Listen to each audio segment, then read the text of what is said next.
really good when you stroke like that. Just give it a couple more like that. Yeah, that's good. It's really nice textures. Oh, hi there. We're BMD, and we're here today to take you on an art journey of what we do, how we do it, and why we do it. I can't beat that. Oh, nailed it. That's it.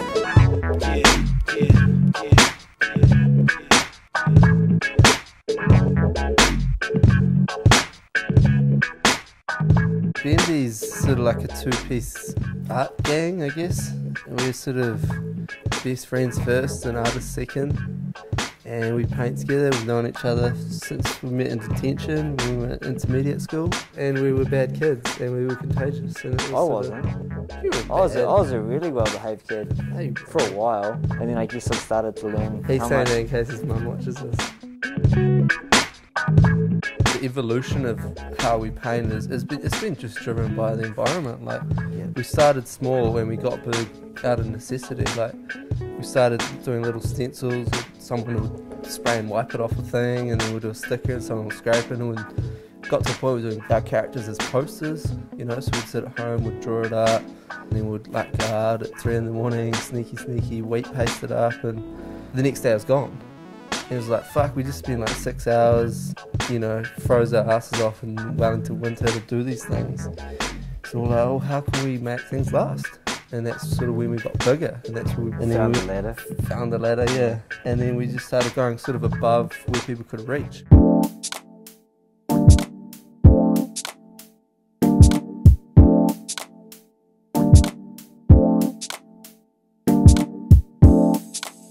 For a good 2 or 3 years there, we could honestly say that we didn't paint over anyone else's work, because at that time no one was going above in Wellington.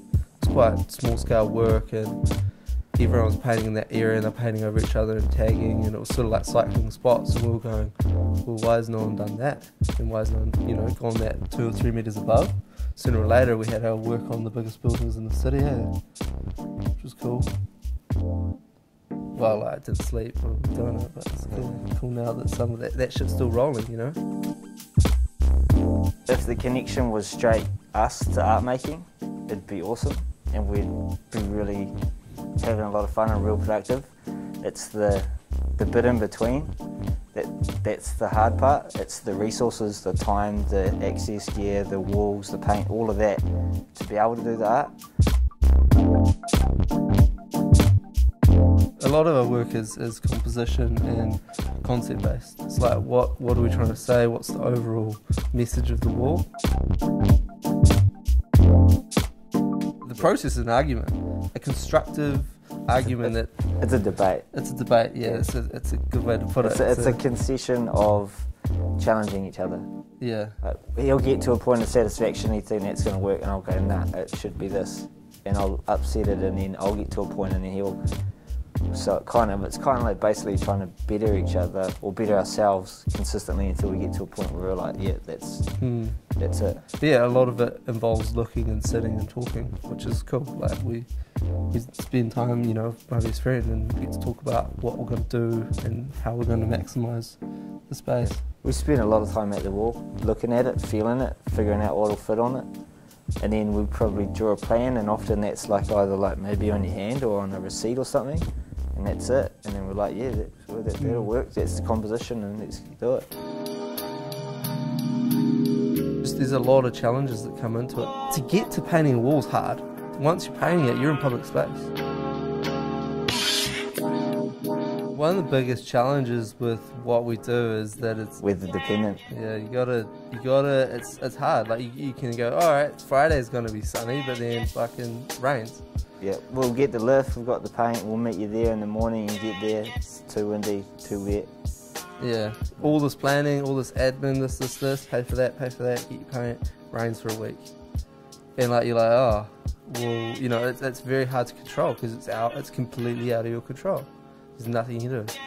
So I think like, the dude that sits in the gallery with his music on and his latte and his girlfriend giving him a blowjob at lunchtime, it's so easy for him to do that. It's so easy, and I'm like, you motherfucker, you got no idea, like, that if it rains, your whole game would be, you know?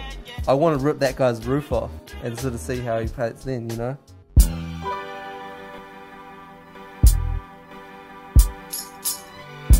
cool when people want to come and talk to you, and often they haven't had the chance and they kind of want to say what up and that, you know, but it's like, it's cool, and sometimes we like talking to them, but sometimes you got to paint.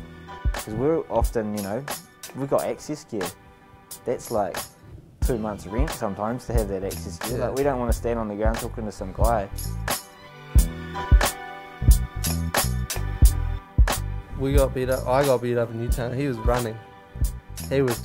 I'm out. I stood there until it happened and we both ran. Oh yeah. That's one side of the story. You were the one that went up and tried to make peace with a guy that was obviously a little bit on the edge of psychopathic. Yeah. No, we had a bad run in. We used to paint illegally a lot, and yeah, we're in the wrong place, wrong time. 4 in the morning, Newtown, Wellington. At that time, that was a huge piece. Yeah. Hey, that was pretty massive when we did that. That was sort of the first like roller on roller piece with massive holes we'd ever done. We'd actually gone there during the day, with cones and tape, and done the fill because it looked like a giant buff.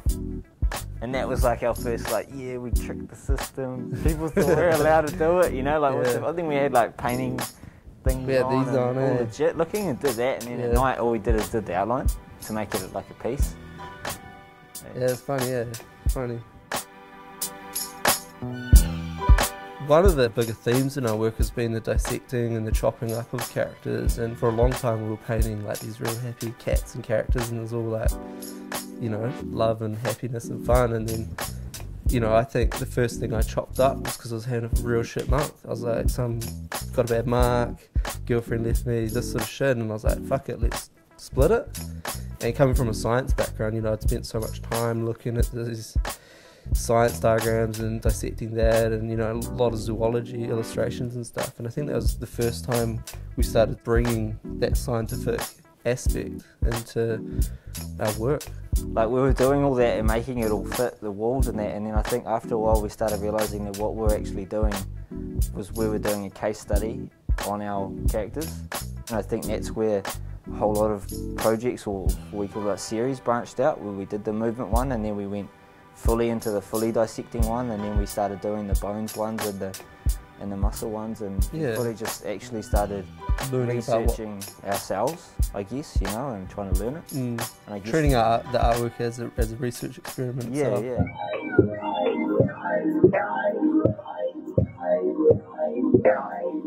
I think it's a privilege. I think we're really lucky.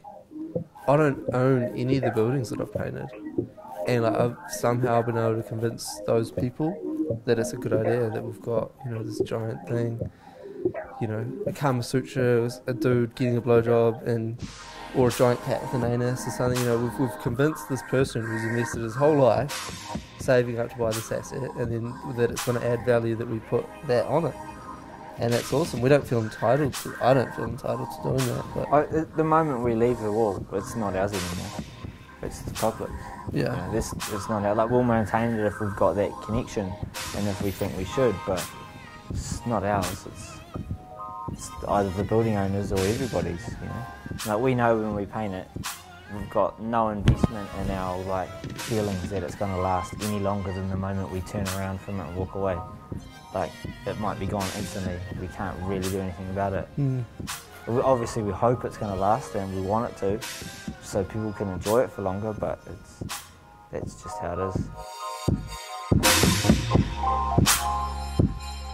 It is a little bit blindly producing something that you hope is valued. You don't really, it's not like there's market research to see if there's, you know, someone wants a chopped up cat with an anus on their building. There's no market research about that. It's like, all right, we want to do that, and we think it's going to be cool, but we don't know if anyone else wants that or if anyone cares. And if you do look at the feedback though, your bank account, your girlfriend, your family, like, there's a lot of things that say don't do this thing.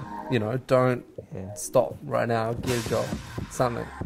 But I think, you know, there's also the heart that says, you know, do what you like to do, and you sort of try and, as an artist, romanticize that a bit, and you want to follow your dreams and your ambitions and all these things, despite these things sort of punching you in the face and declining you at the checkout and all those sorts of things. Pretty much most of the time, the whys and all the proof and the evidence is don't do it.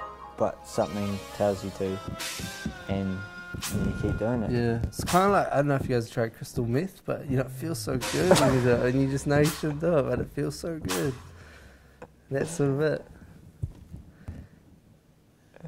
We don't do crystal meth. We don't do crystal meth. I'm absolutely count my blessings to be able to work with this guy and paint with this guy and brainstorm with this guy. Like I think I'd be fucked without him. So we're really lucky, I think, in that sense. We've got each other to keep things going and motivate each other and tag in and out. Yeah, it's motivating. It's very motivating to be in a collaborative, especially when the other person always works harder than me.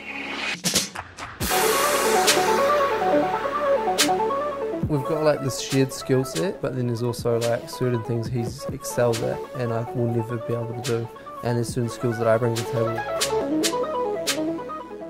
I can look at a wall and not know what I've painted because we've painted different parts, but it's sort of come out as a unique BMD thing.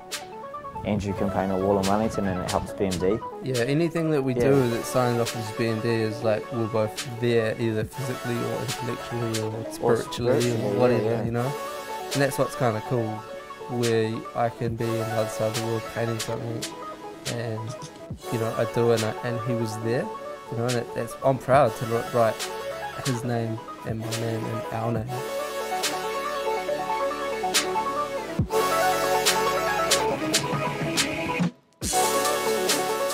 Street art in public space, it's an incredible vehicle for getting a point across.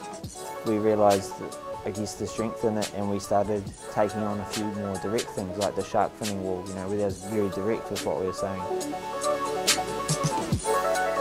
A role of an artist is almost a catalyst. I guess kind of set up conversations a lot of the time. We dedicate so much to it that all we can hope for is that it is important. It has to be important. It's the only way I can make the world better. And there's so much dryness around that people turn to culture and sports and creative things to give life meaning. And I think that's where the importance comes from, where creatives do add value through what they do.